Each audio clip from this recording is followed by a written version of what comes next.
Good morning, good afternoon, good evening. This is Professor Sistrunk, and I'm reaching out to the students. Okay, students, not another one.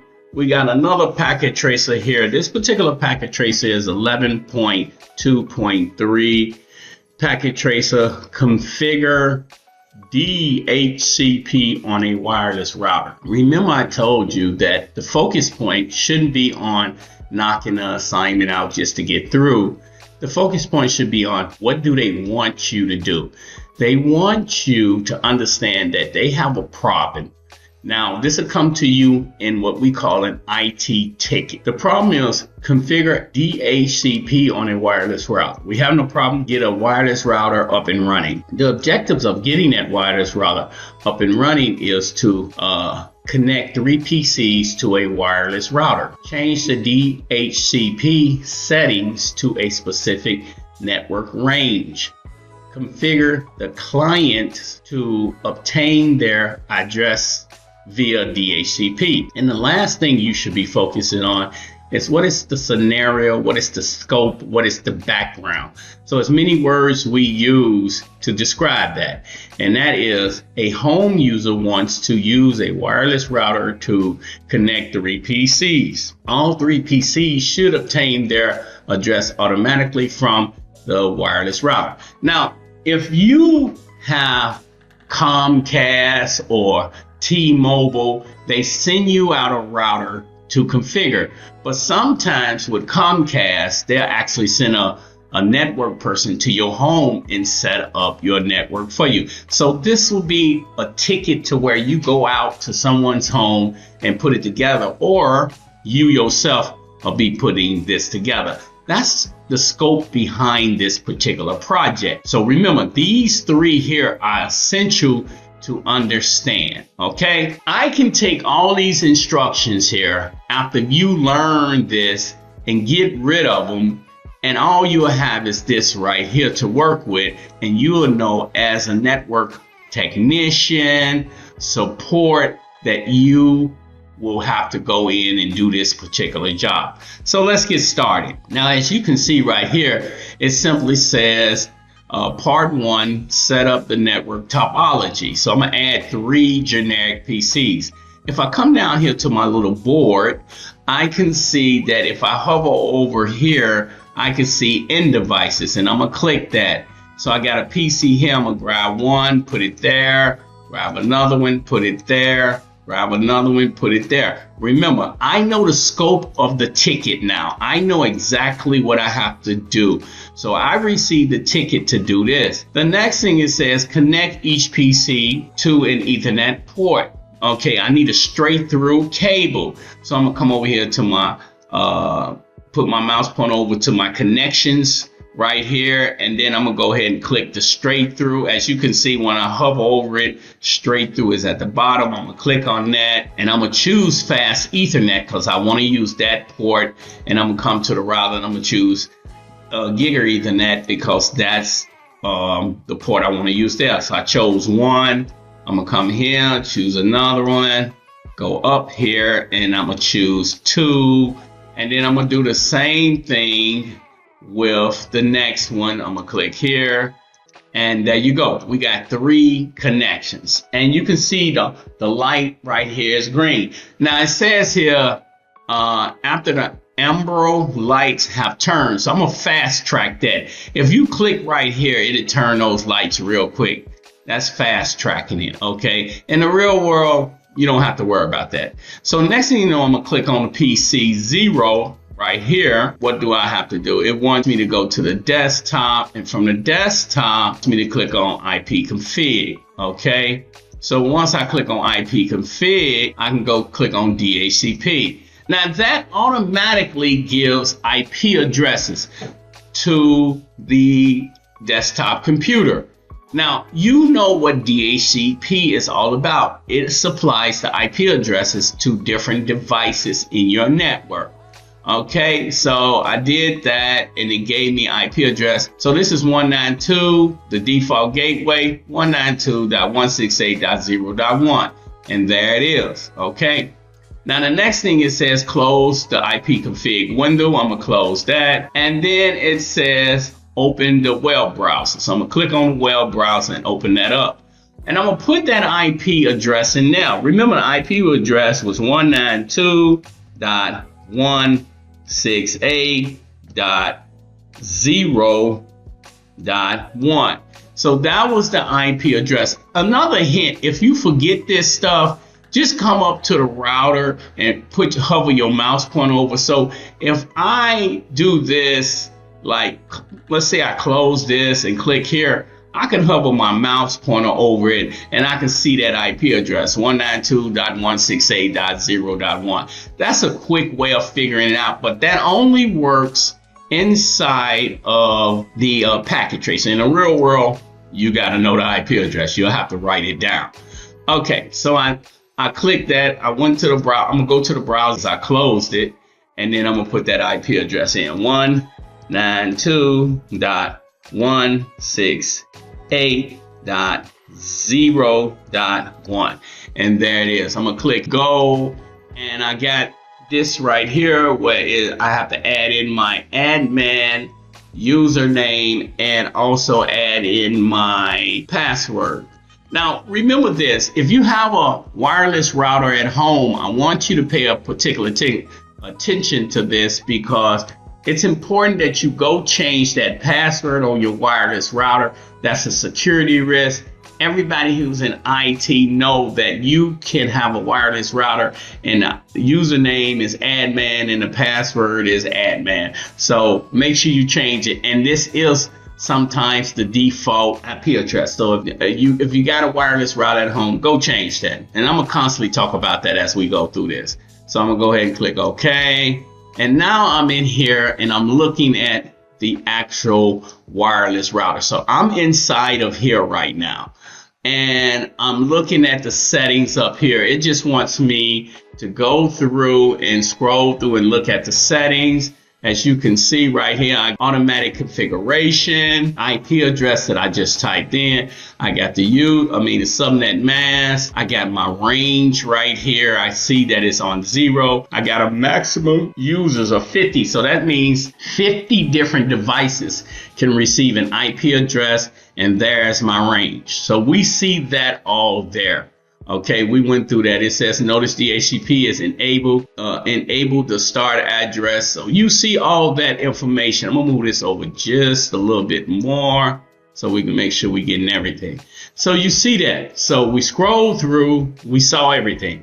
Now we're gonna come down here to step 3. That was all of step 1 and all of step 2. Now we're on step 3. Okay, in step 3, it wants me to change this IP address. So I'm gonna come up here in the IP address and change that to a 5, and then it wants me to save it. So I'm gonna go down and click on save. So it actually be saved. Now what it should do is kick me out in a few minutes because I just changed this IP address. But while I'm waiting for it to kick me out, it says, and you see it just timed out, kick me out. It wants me to go back in. It says close the browser. So I'm gonna go ahead and close that, and then I'm gonna go to IP config, and then what I'm gonna do is re-up. So I'm gonna go ahead and click on static, then I'm gonna come back and click on DHCP, and it's gonna give me a new IP address. You see the 5 right there, and I still got the 5 here in the default gateway. So 192.168.5.1. So you see how easy it was to do this. I want my students to be able to see this is not hard work, but it do take a discipline to do this. It's real simple. So I was able to change the IP address. And as a network administrator, a network technician, a network support, you will have to do these particular things probably on a daily basis, depending on the organization. But this is just some home stuff. If you Comcast and you going out to places, you may do this a lot in your setup. You're setting up a person's home network. So now that I did that, I clicked here. Now I'm gonna go, I changed it from static to DHCP. I'm gonna open back up the web browser. So I'm gonna close this box here, open the web browser back up. And then I'm gonna put the new IP address in there, 192.168. 168.5.1. So that's the new IP address. And we come back to this magic little box here that'll let me get on a router. Remember, change your password on your router if you have it at home, because everyone knows this. This is the same stuff, the same information for every router that's sold. So I'm gonna click OK, and I'm back in here. Okay, now you see me back in here. I did this. So 3 is done. We're gonna move down here to 4 now. Now in 4, you can see here, I notice the DHCP server start IP address is updated. Okay, we got it updated. We know that right there. Also, it wants me to change the 5100 to 5128. So I'm gonna come here and make a change, 126. I said 128, but I meant 126. And then it wants me to change this to 75. And I did that, and it says save it. Let's see if this works. Let's go down here. And it does work. So I was able to change that successfully. Now you see the range right here is 526 to 200. So we successfully changed that, and it timed me out again. But that's okay that it timed me out, because now it wants me to go back to IP config and do the same thing. You see it's empty here, right? So I'm gonna click on static, and then I'm gonna click on DHCP and get the new IP address for this particular router. It should be kicking in any moment now. Refresh. Oh, there it is. It took a little time. But you see the 5100. Okay. Now that we did that, and you see it's still here, now we're gonna go down here to, let's do that again, because I think something's wrong with that. So I'm gonna do that, and I'm gonna click here again. Let's see what happens. There it is. I thought something was wrong there. It didn't look right. It shouldn't have been 100. It should have been 126. So maybe I'm moving a little fast. Yes, but students, I move fast. So now I'm going to go here and I'm going to go to the prompt and I'm going to type in IP config. You should know this command. You should be using this command all the time now to check your configurations of your devices. And there it is. It has it there. I see my IPv4 address and I see my gateway right there. Now, remember, the gateway is always the router. The router is always the gateway. So just remember that. That's important when you ask a question in the interview. So now it says record the IP address there. I don't have to record it because I know what it is. Let's go to step 5. Okay, in step 5, it says go to PC1. So I'm going to go ahead and close this box. I'm going to go to PC1. And in PC1, it wants me to go to desktop. And in desktop, it wants me to click on IP config. And it wants me to do the same thing. I'm static. I'm going to DHCP. I should receive an IP address, which I did. You see that 7 right there. 127. Close the box. I'm going to go ahead and close that. I'm going to go to PC2 and do the exact same thing. I'm going to click on desktop. I'm going to click IP config. It's static. I want to give it a DHCP address. There it is. It's 128. You see the 128 there. This is normal work, people. This is what we do in the industry. This is something that you'll be doing on a normal basis. Enable DHCP on PC2, followed by following steps for PC1. We did that. Now it says come down here, verify connectivity. So I'm gonna close this. Then I'm gonna go to here.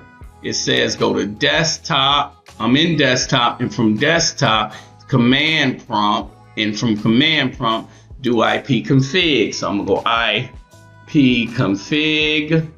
You always want to verify your work. That's one of the things that gets so many technicians caught up. They don't verify their work. They do the job and walk away, and they make mistakes.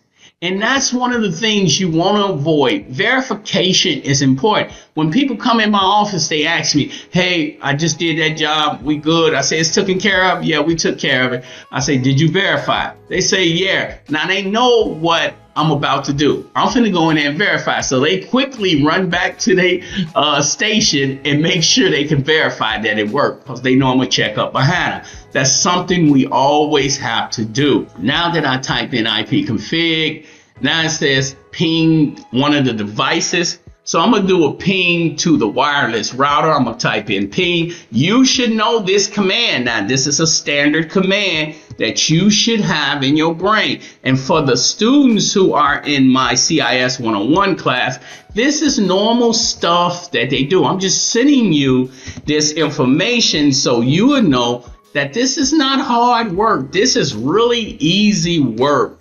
So I'm verifying, and it says I'm up. I can reach out to that router, as you can see. Okay, so I type that in. Now it says enter ping and check the PC 0, and then at the prompt, you should see this, and then it says ping. I'm not gonna do all that, because if I can reach the router, I know I can reach PC 0. But this is the assignment. Now, the takeaway. Let's talk about the takeaway. So the first thing you learn is that you should understand what you're doing. You receive a ticket and you should understand exactly what you're doing. The second thing is you should make sure you know your objective, know your background. Third thing, know your background. All of this information, I can delete all of this information and you should be able to do the job. So this is Professor Sistrom. I just wanted to show you this. Like I said, I'm going to keep doing them so I can catch up with you guys. I want to make sure you have an understanding of what you have to do.